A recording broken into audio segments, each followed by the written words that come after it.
Fortaleza já apresentou alguns nomes aí de contratações nesse mercado de transferências até agora. Nós ainda temos aí mais 2 ou 3 semanas, né? Aí de janela de transferências aberta. Já ainda é dia 14 de julho, vai até o comecinho de agosto. Será que ainda falta alguma coisa? Né? Todo mundo faz essa questão e vem de imediato a resposta de que falta o ponto esquerdo. Né? Todo mundo está querendo esse jogador pela esquerda. E um nome que apareceu muito forte nos últimos dias foi do jogador argentino Imanol Machuca. Joga lá no União Santa Fé. Vamos discutir um pouco em que pé estão as negociações com Fortaleza, né, com relação a esse atleta lá da Argentina, e também falar do lado direito. Né? O lado direito que já foi o grande problema, não tinha ninguém, e agora a gente já imagina uma certa concorrência por aquele setor. Tudo isso eu vou falar nesse vídeo aqui no Glória e Tradição agora, logo após a nossa vinheta.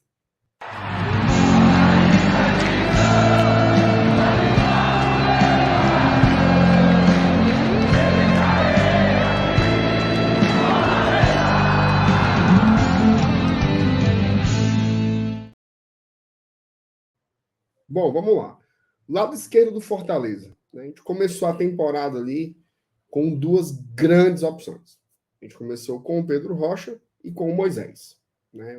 O Pedro Rocha que terminou a temporada de 2022 voando, e o Moisés que era grande jogador do Fortaleza até então. E aí, de repente, o Moisés é vendido, né? Uma venda histórica, uma venda realmente muito boa que o Fortaleza fez para o futebol mexicano. O Moisés acabou indo para o Cruz Azul, e anteriormente você teve a lesão do Pedro Rocha, uma lesão muito grave, uma lesão de ligamento cruzado anterior do joelho, então um processo que leva aí pelo menos 9 meses para o jogador voltar a se reintegrar, a treinar com bola. Então, até um asterisco para a temporada do Pedro Rocha, se ele vai voltar de fato em ordem. E aí você tem opções que são aquelas que não agradam tanto assim o torcedor, até ajudam, né, do ponto de vista da composição de elenco. Sinceramente, eu acho que não ofende entrar ali 15, 20 minutos de Guilherme ou mesmo de Romarinho. Até prefiro um pouco mais o Guilherme, embora seja muito criticado pelo torcedor. Eu acho que acaba contribuindo de forma um pouco mais objetiva do que o Romarinho, que há muito tempo eu não vejo colaborar com o Fortaleza. Mas estamos sem opções pelo lado esquerdo.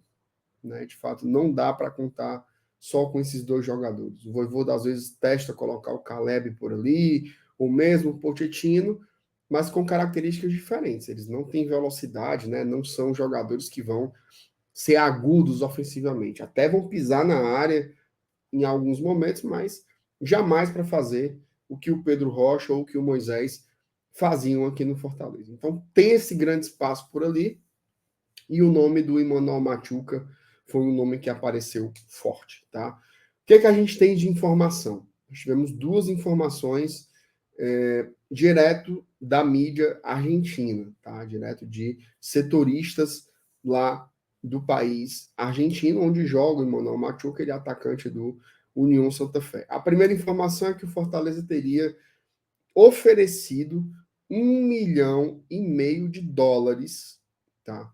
1,5 milhão de dólares por 50% do passe do Machuca. Essa proposta teria sido recusada, tá? O União Santa Fé não aceitou negociar por esses valores com o Fortaleza. Inclusive, foi dito por lá que há outras grandes equipes, inclusive do futebol argentino, interessadas no jogador, como o Racing e o Boca Juniors. Tá? Então, concorrência grande. Depois, o Fortaleza teria feito uma nova proposta. Tá? Uma proposta de 2 milhões de dólares por 80% do atleta. Então, sobe o valor a desembolsar, mas também sobe o percentual de aquisição do jogador. Com relação a isso, não há informação se a proposta foi recusada ou se a proposta vai ser aceita. O que é que eu acho? tá? Acho que é uma negociação muito difícil. Acho que é uma negociação muito difícil. Pelo que a gente acompanha e monitora desse mercado do Fortaleza, sempre que a notícia ela vaza durante a negociação e o jogador passa aí para a vitrine, torna tudo mais complicado, os valores se inflacionam, muita gente quer ser o pai da criança e torna tudo mais difícil. A gente já viu isso em várias negociações. Esse ano, por exemplo, teve o caso do Savarino, que foi muito marcante, né? Um jogador que custava X, de repente o nome dele vai para a mídia e ele passa a valer 2, 3 vezes mais. Isso ajuda a inflacionar um mercado que já é muito inflacionado. Então, minha opinião sobre isso, tá? Muito difícil a contratação do Emmanuel Machuca. Acho que não vem? Não, acho que pode até vir, mas penso que são muitos interesses aí em torno desse jogador, que já é um destaque lá do futebol argentino, é o principal driblador do Campeonato Nacional Argentino, então vai ser difícil, tá? Do lado direito, a gente não tinha ninguém, certo? E aí já mudando um pouco aqui de tópico. Veio ali o Júnior Santos para tentar ocupar um pouco esse espaço, mas teve poucas oportunidades aqui pelo Fortaleza, não era bem quisto pelo torcedor e acabou sendo negociado novamente lá para o Botafogo, tá? Em definitivo, inclusive. Bom, quem é que joga por ali? Você tem o Pikachu, né? Que mesmo não fazendo uma temporada como foi a de 2021 ou como foi a de 2022, é um jogador que tem bons números, tá? Você tem o Caleb, que joga por ali, mas tem sido muito marcado por ser um jogador que colabora mais quando entra com a bola rolando do que de início, mas concorre por ali também. E o Marinho, que é titular, né, que foi titular no jogo contra o Atlético Paranaense. Uma briga muito boa. Eu acho que principalmente Pikachu e Marinho devem fazer aí essa alternância, né, digamos assim, pelo lado direito.